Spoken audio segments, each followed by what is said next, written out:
So what a game we are having here. Will there be another twist in the tail? The Bulldozers of just 6 deliveries. The man on strike will be Darshan, he's just new to the crease. He's on 18 of just 7 deliveries. Man to bowl the last over is going to be Shantanu. He's on 18 of 7 deliveries.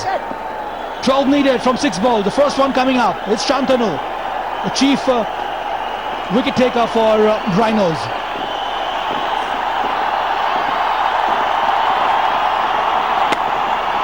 That's a good delivery in the block hole, but they got that single they wanted. More importantly,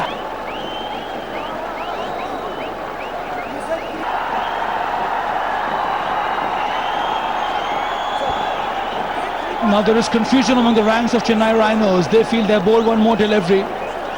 But according to our scorers, the first was a no ball.